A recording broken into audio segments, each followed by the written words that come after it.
Mari Bapak Ibu Saudaraku sekalian kita membaca firman Tuhan dari kitab Kejadian 27 ayat yang pertama sampai 46. Demikian firman Tuhan. Ketika Ishak sudah tua dan matanya telah kabur sehingga ia tidak dapat melihat lagi, dipanggilnyalah anak.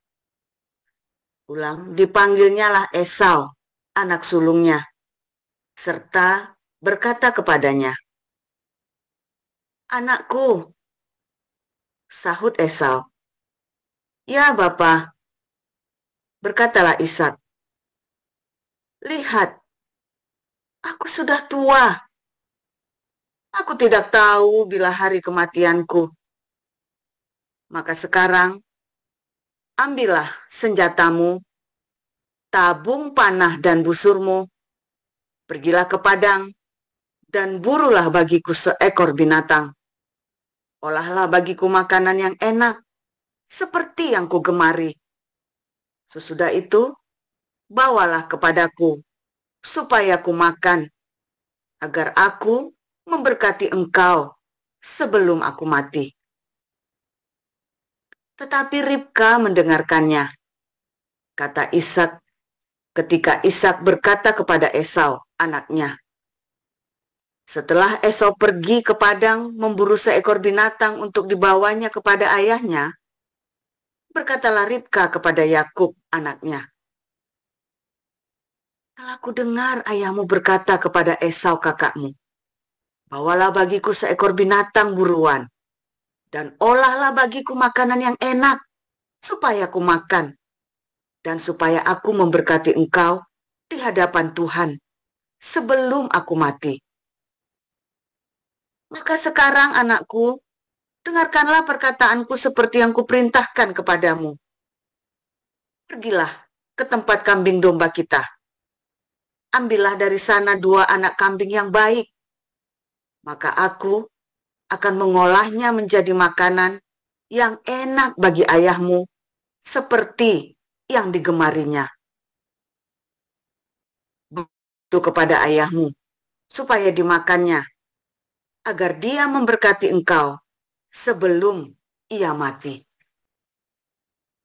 Lalu kata Yakub kepada Ribka ibunya, "Tetapi Esau kakakku adalah seorang yang berbulu badannya, sedang aku ini kulit-kulicin. Mungkin ayahku akan meraba aku, maka nanti ia akan menyangka bahwa aku mau memperolok-olokkan dia. Dengan demikian, aku akan mendatangkan kutuk atas diriku dan bukan berkat." Tetapi ibunya berkata kepadanya, "Akulah yang menanggung kutuk itu, anakku. Dengarkan saja perkataanku. Pergilah, ambil kambing-kambing itu."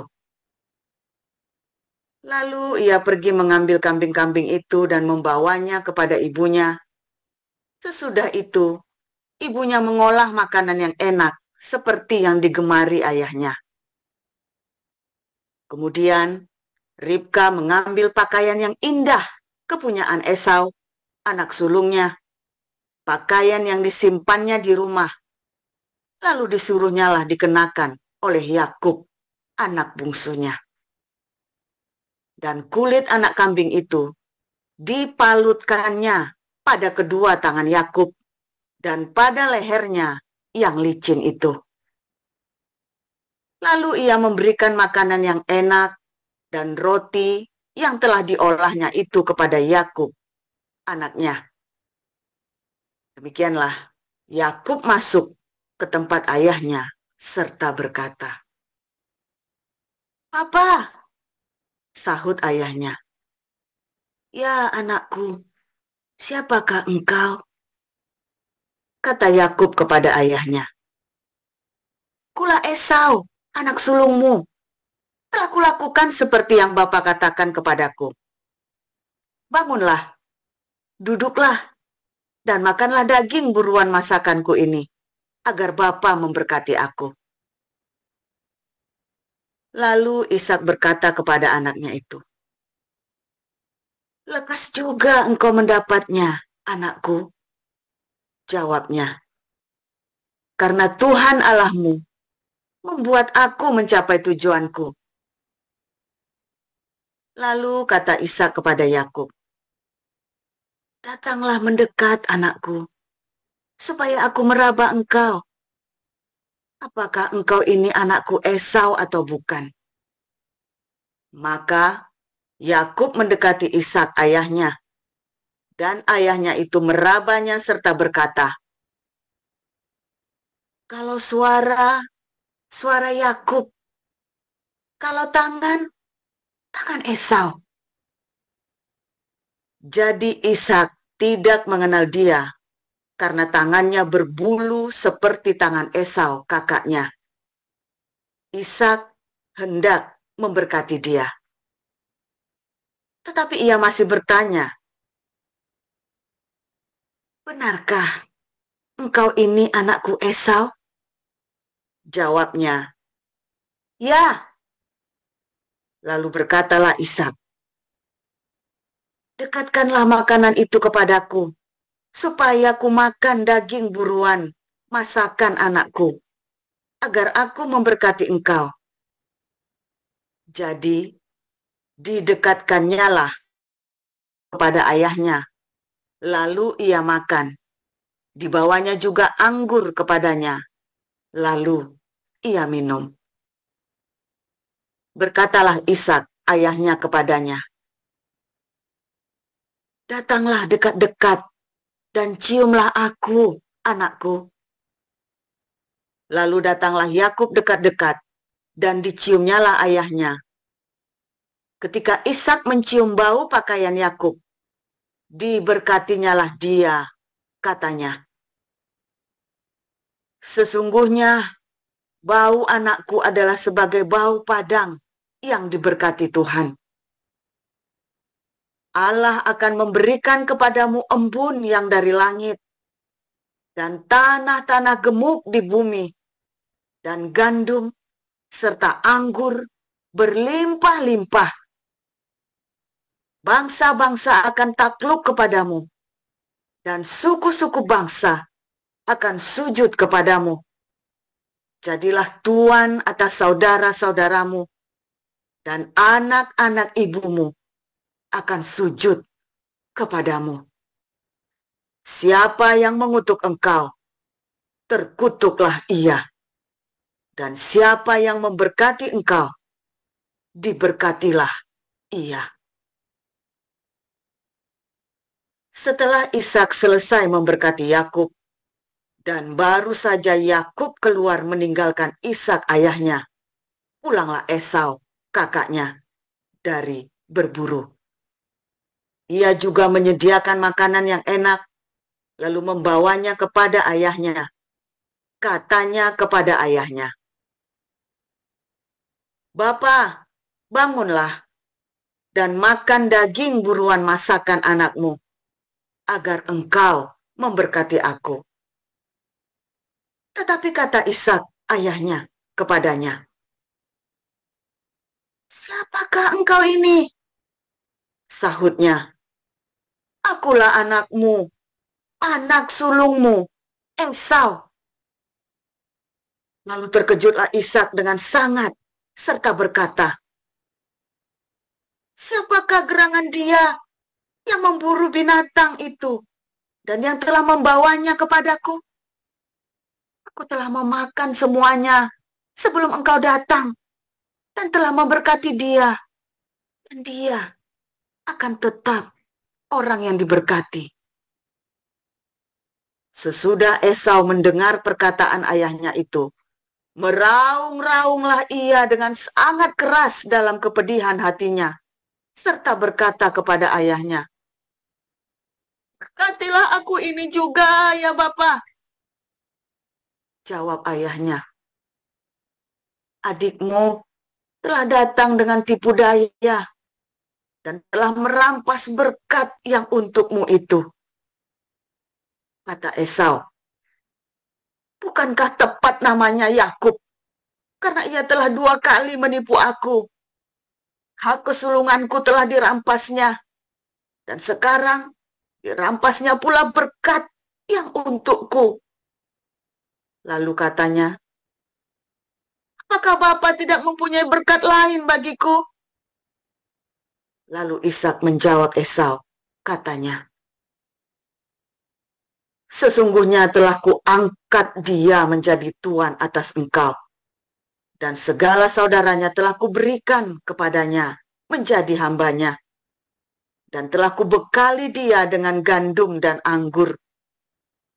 Maka kepadamu, apalagi yang dapat kuperbuat, ya anakku? Kata Esau kepada ayahnya, hanya berkat yang satu itukah ada padamu, ya Bapa? Berkatilah aku ini juga, ya Bapa. Dan dengan suara keras, menangislah Esau. Lalu Ishak ayahnya menjawabnya, sesungguhnya tempat kediamanmu akan jauh dari tanah-tanah gemuk di bumi, dan jauh dari embun dari langit di atas. Kau akan hidup dari padangmu, dan engkau akan menjadi hamba adikmu. Tetapi akan terjadi kelak, apabila engkau berusaha sungguh-sungguh, maka engkau akan melemparkan kuk itu dari tengkukmu. Esau menaruh dendam kepada Yakub karena berkat yang telah diberikan oleh ayahnya kepadanya. Lalu ia berkata kepada dirinya sendiri, hari-hari berkabung karena kematian ayahku itu tidak akan lama lagi. Pada waktu itulah Yakub, adikku, akan kubunuh. Ketika diberitahukan perkataan Esau, anak sulungnya itu kepada Ribka, maka disuruhnyalah memanggil Yakub, anak bungsunya, lalu berkata kepadanya, Esau kakakmu bermaksud membalas dendam membunuh engkau. Jadi sekarang, anakku, dengarkanlah perkataanku. Bersiaplah engkau dan larilah kepada Laban saudaraku ke Haran. Dan tinggallah padanya beberapa waktu lamanya, sampai kegeraman dan kemarahan kakakmu itu surut daripadamu, dan ia lupa pada apa yang telah engkau perbuat kepadanya. Kemudian aku akan menyuruh orang menjemput engkau dari situ.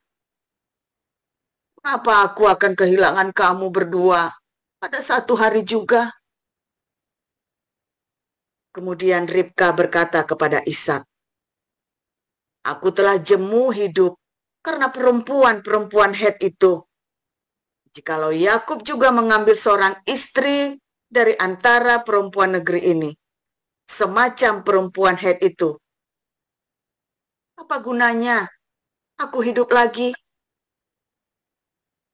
Demikian.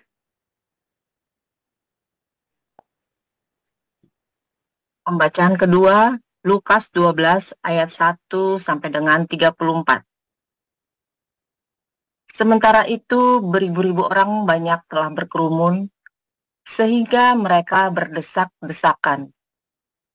Lalu Yesus mulai mengajar pertama-tama kepada murid-muridnya. Katanya, waspadalah terhadap ragi, yaitu kemunafikan orang Farisi. Tidak ada sesuatu pun yang tertutup yang tidak akan dibuka, dan tidak ada sesuatu pun yang tersembunyi yang tidak akan diketahui. Karena itu, apa yang kamu katakan dalam gelap akan kedengaran dalam terang, dan apa yang kamu bisikkan ke telinga di dalam kamar akan diberitakan dari atas atap rumah. Aku berkata kepadamu, hai sahabat-sahabatku, Janganlah kamu takut terhadap mereka yang dapat membunuh tubuh dan kemudian tidak dapat berbuat apa-apa lagi. Aku akan menunjukkan kepada kamu siapakah yang harus kamu takuti.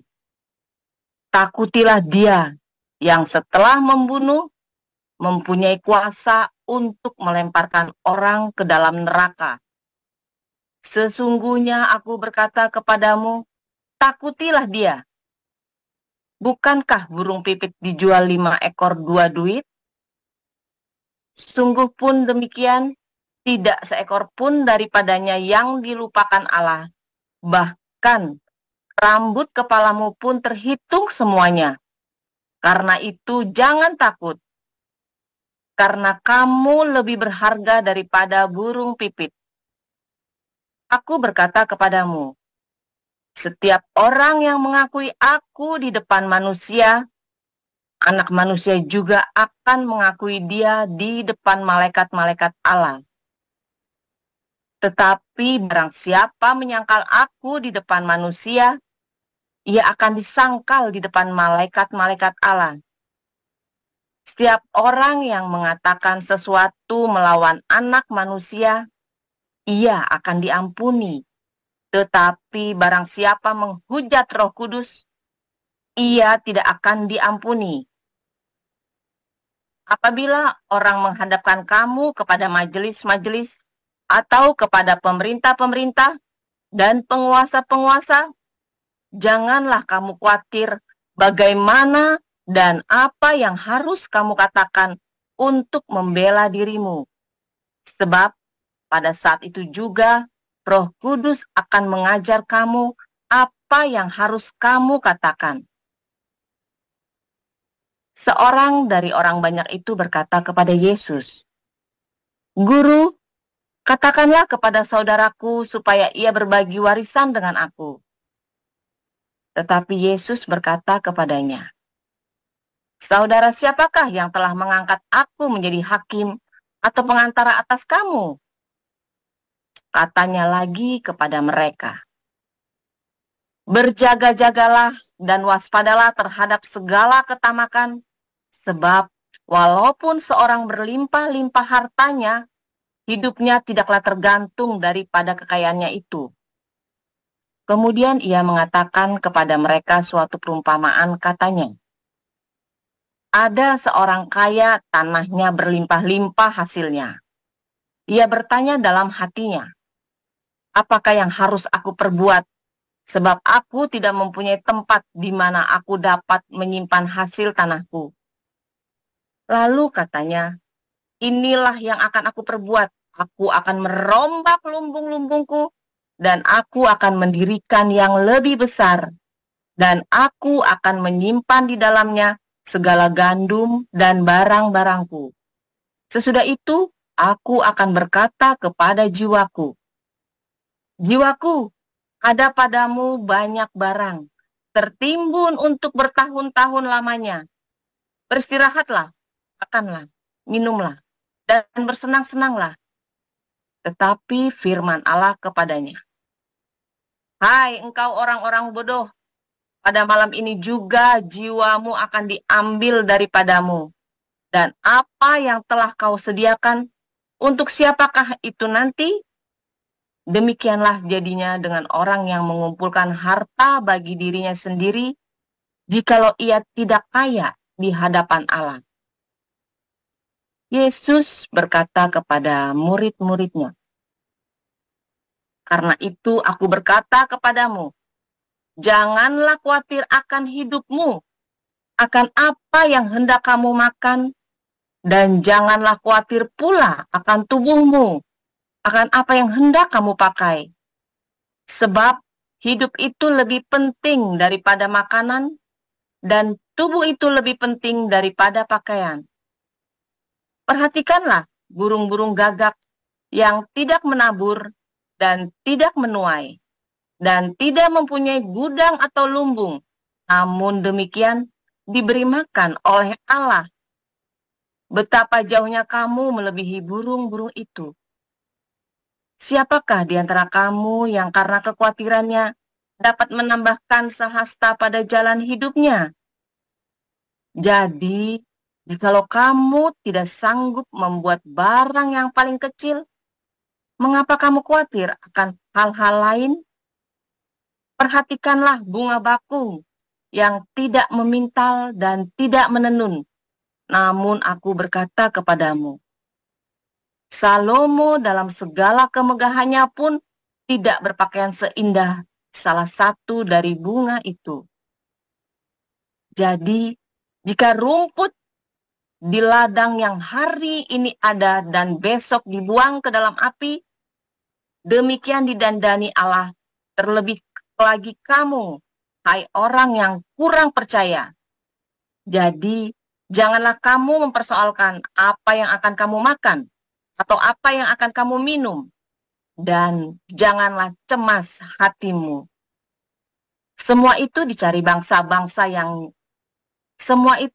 bangsa-bangsa di dunia yang tidak mengenal Allah.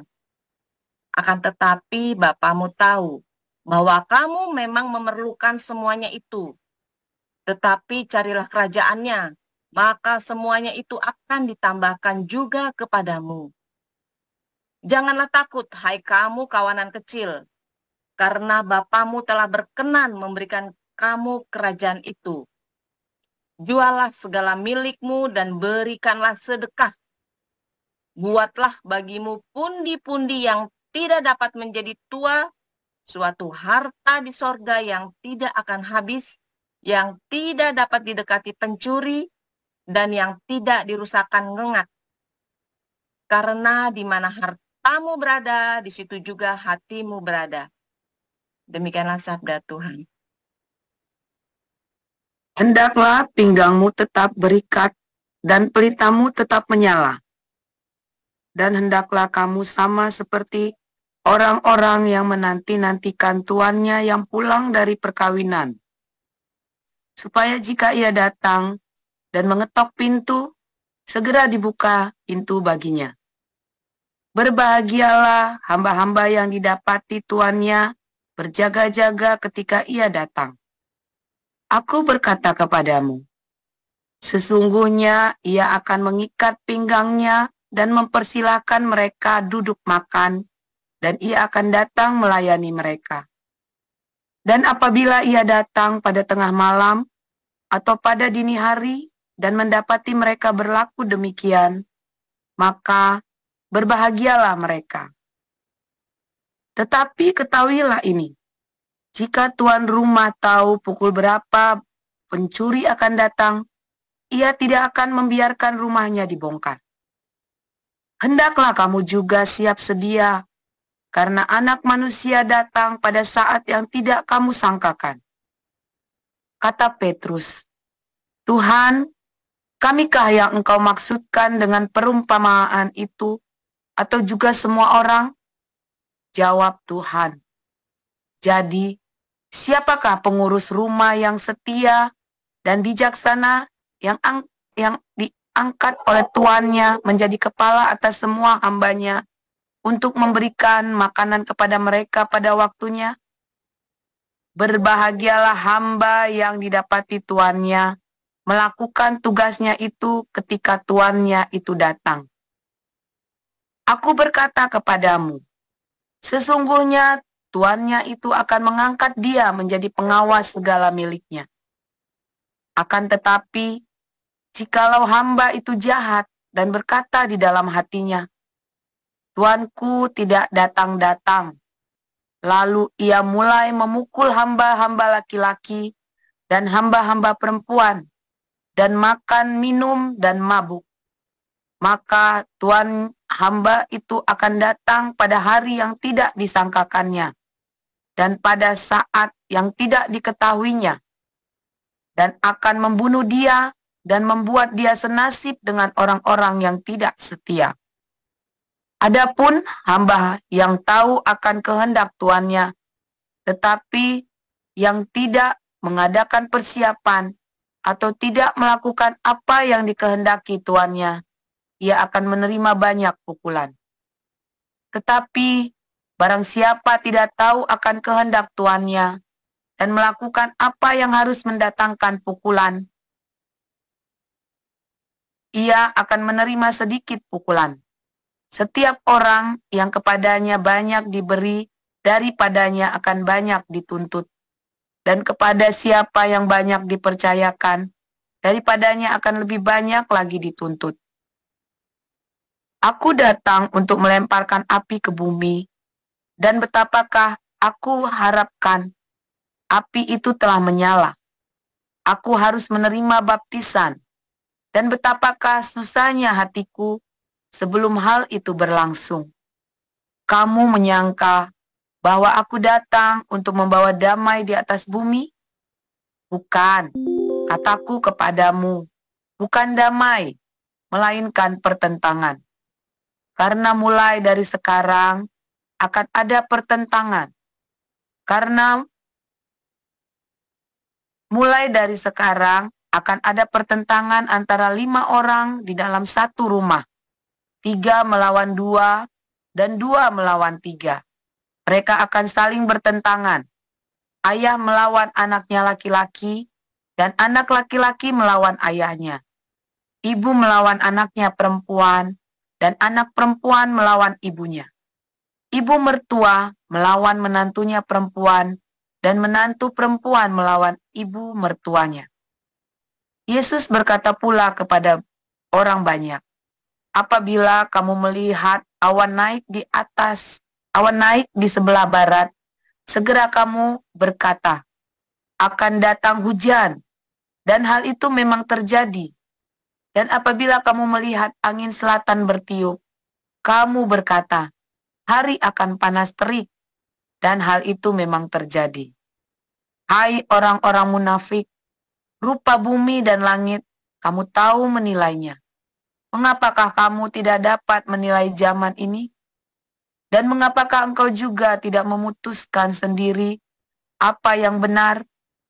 Sebab jikalau engkau dengan lawanmu pergi menghadap pemerintah, berusahalah berdamai dengan dia selama di tengah jalan, supaya jangan engkau diseretnya kepada hakim, dan hakim menyerahkan engkau kepada pembantunya, dan pembantu itu melemparkan engkau ke dalam penjara. Aku berkata kepadamu, engkau tidak akan keluar dari sana sebelum engkau membayar hutangmu sampai lunas. Demikian firman Tuhan. Amin. Terima kasih para lektor, terima kasih Ibu Nerliana, Ibu Rima, dan Ibu Linda Simarmata. Terima kasih Pak Mulia di Multimedia. Judul firman Tuhan pagi ini, Israel mencuri tanah. Silakan Pastor Paul.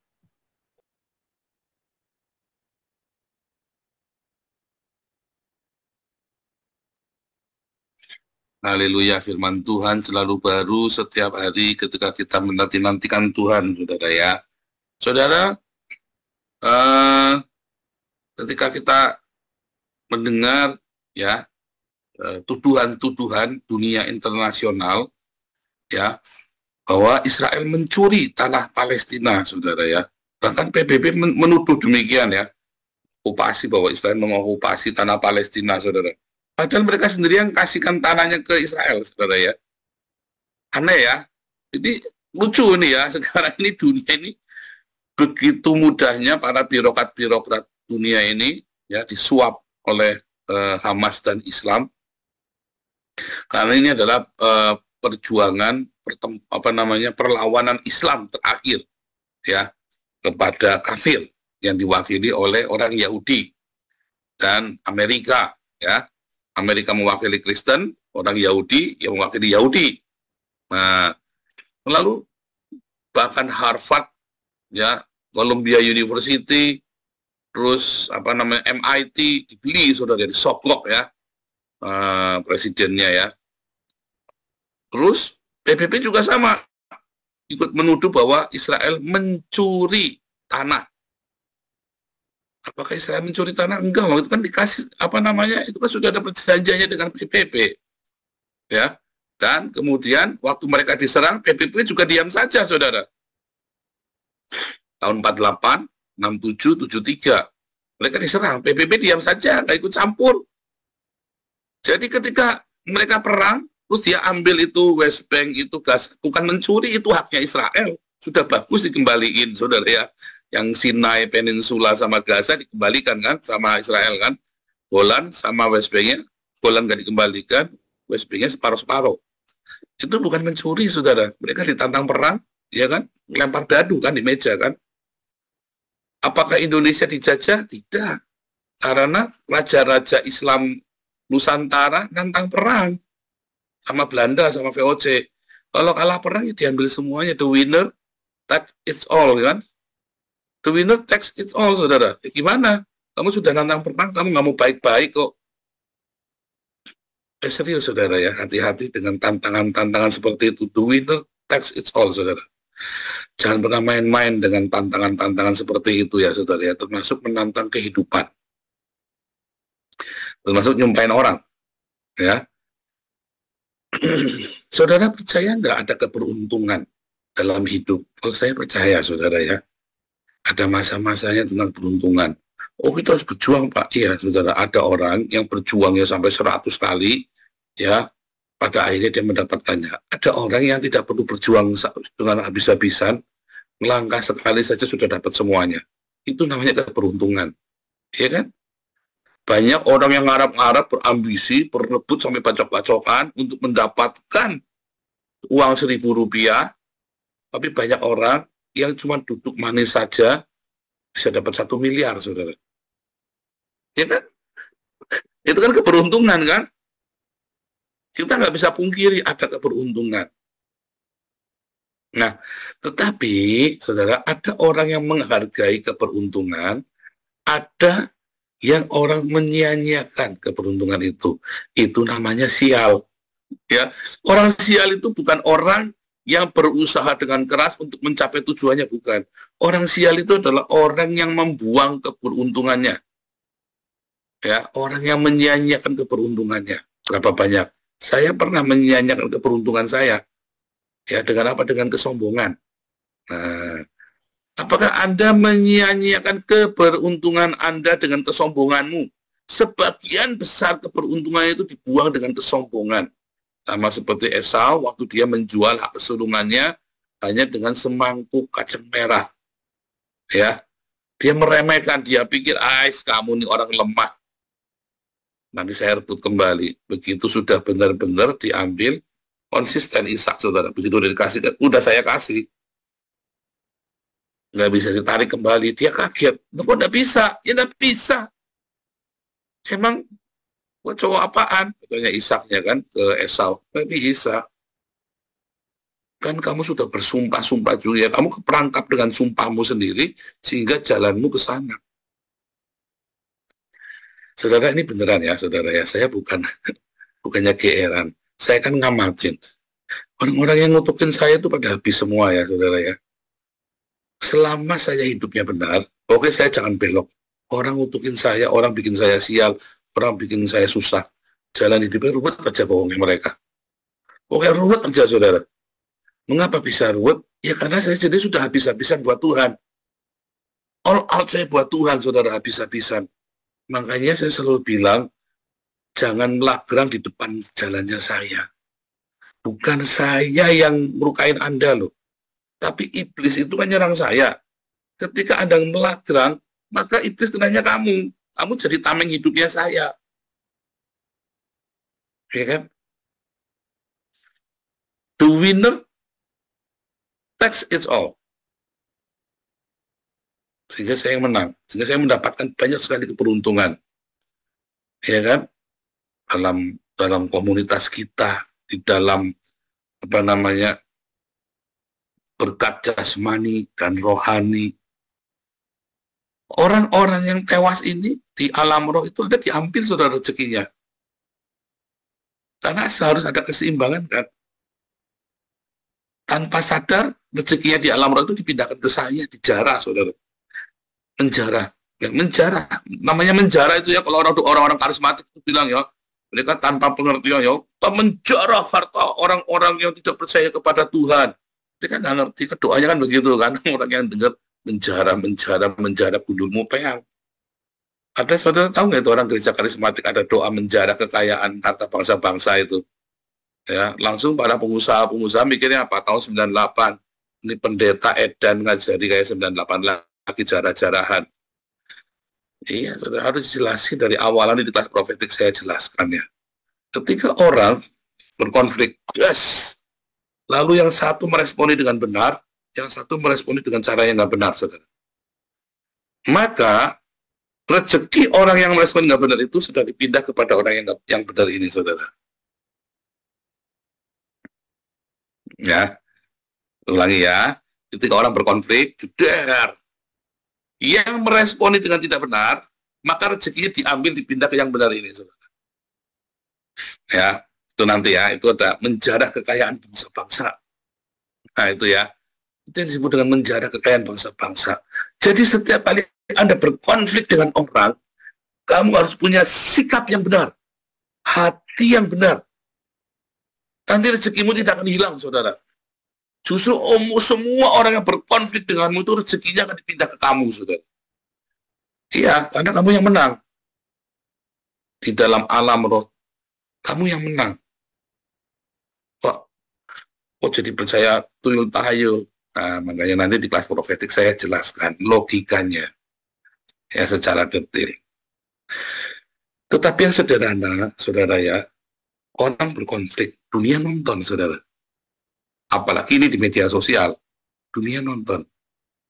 Dulu saya pernah jadi, kalau kamu berkonflik, jangan kamu ngatain yang tidak baik pada musuhmu pertama kali. Yang ngatain nggak baik, ya, dia yang kalah, saudara. Seperti orang bawa sendok, ya. Sendoknya mana, Mak? Ini, Mak. Bawa sini, Mak. Nah, itu udah ada kelereng, ya, Mak. Ini saudara ya, ini kan sendok ini kan, kelihatan kan? Seperti lomba bawa kelereng di atas sendok. Jalan ya, itu kamu ngomong, jatuh kamu kalah, saudara. Ketika berkonflik kamu harus hati-hati.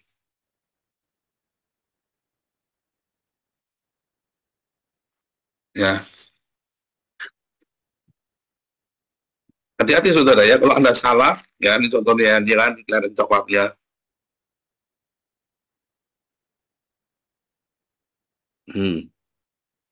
Harus hati-hati saudara ya.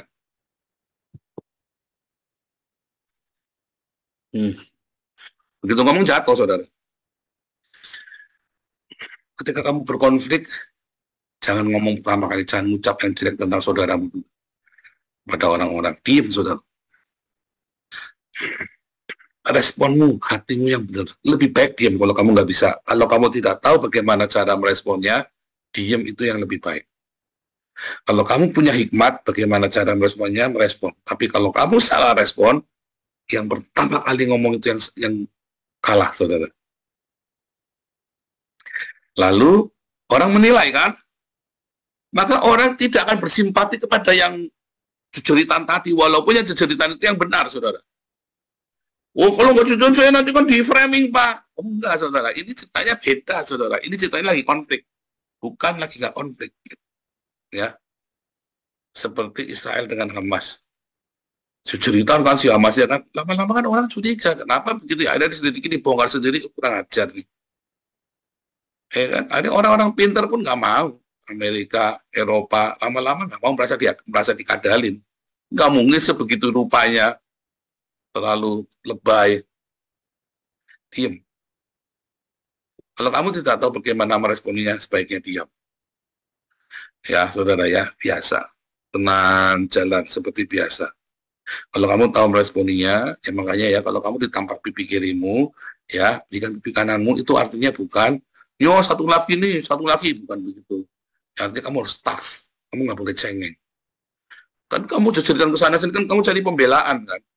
Karena kamu mencari pembelaan kan, carilah pembelaan dari Tuhan saja. Ya, itu logika pertama. Logika kedua, ya, begitu orang tahu ternyata yang salah adalah orang itu, saudara. Ya, musuhmu yang salah, maka orang itu akan memberikan berkat-berkat itu kepadamu, ucapan-ucapan berkat. Ya kita doakan kamu ya supaya bahkan berkat jasmani dan rohani. Makanya saya, saudara, setiap kali saya berkonflik, setiap respon saya benar, selalu ada berkat, saudara. Selalu ada. Ya, kemarin saya mau kuliah di Haifa, saya mau di apa. Jasmani dan rohani. Ya kan, saya bilang sebentar lagi saya pasti diberkati. Ini sekali lagi sebentar lagi saya akan diberkati. Setiap kali ada konflik saya pasti diberkati, saudara. Dan semakin ahli di dalam meresponinya. Karena kan diulang berkali-kali. Ya, harusnya begitu. Kamu diberkati nanti. Nah, disitulah sebenarnya Israel mencuri berkat bangsa-bangsa. Karena selalu difitnah, di framing, teori konspirasi tadi malam ya, Anda dengar. Selalu di framing, dijadikan korban. Makanya hari ini Israel merebut berkat seluruh bangsa-bangsa. Ya. Seluruh berkat bangsa-bangsa itu jatuh ke tangan Israel. Apalagi dari tangan musuh-musuhnya. Makanya musuh-musuh Israel tambah habis, tambah remuk, Israel tambah kaya. Itulah sebabnya orang-orang yang memusuhi saya tambah habis, saya tambah diberkati. Karena saya selalu berusaha merespon dengan benar. Jangan khawatir berkonflik dengan saya tidak akan jelek-jelekan Anda, saudara. Jangan khawatir berkonflik dengan saya tidak akan jelek-jelekan, tidak akan busuk-busukin kalian kepada orang-orang. Prinsip saya, kalau saya bisa jadi berkat buat kamu, mengapa saya harus jadi laknat buat kamu? Saya bukan orang yang kalau saya nggak dapat, kamu juga nggak boleh dapat. Enggak, saudara. Kalau saya bisa jadi berkat buat kamu, makanya saya nggak pernah, ya orang ambil orang Islam, orang Kristen ngambil dari YouTube-nya saya ya. Wah, mereka kadang-kadang viewernya di saya cuma 50.000, mereka sudah 300.000 ya. Kayak bersukacita, hati gembira itu ya. Semangat lapang, panen banyak. Saya senang, saudara ya. Saya senang. Nggak mau tak matiin, tak strike YouTube-nya. Enggak, saudara ya. Orang Islam juga banyak yang ambil YouTube-nya saya. Ya biar, mereka diberkati kan. Gitu. Kalau saya nggak dapat, kamu bisa memperoleh, berarti nanti saya akan dapat dari lainnya, saudara. Dan benar, saya dapat berkatnya dari lainnya. Karena mereka sering memviralkan video saya akan jadi terkenal. Itu berkat buat saya. Yang mereka nggak sadari dan saya dulu nggak ngerti. Ya kan? Makanya akhirnya orang banyak mengenal saya dari YouTube-nya mereka ini. Ada orang yang begitu nama Joseph Paulusan sudah anti pendeta-pendeta. Tapi mereka nonton hati gembira, dapur sukacita, suara sangkakala, LTO M1 teropong, semat lapak, embun pagi. Mereka masuk. Lalu mereka masuk. Pavel ya suka potong-potong video saya juga. Ya kan? Begitu, saudara ya. Jadi kalau hatimu benar, dasarnya hatimu benar. Tadi malam saya satu terakhir ya. Dasarnya hatimu benar. Maka semua buahnya akan benar juga. Dan orang-orang yang beserta kamu itu nanti akan dibenarkan juga. Kalau hati kamu sudah busuk, ya kamu akan mengeluarkan hal-hal yang busuk. Orang-orang yang bersama kamu juga busuk juga. Ya kan? Itu ya. Dari situlah kekayaan bangsa-bangsa datang kepadamu. Ya, nanti lebih detailnya di kelas profetik. Tuhan Yesus memberkati.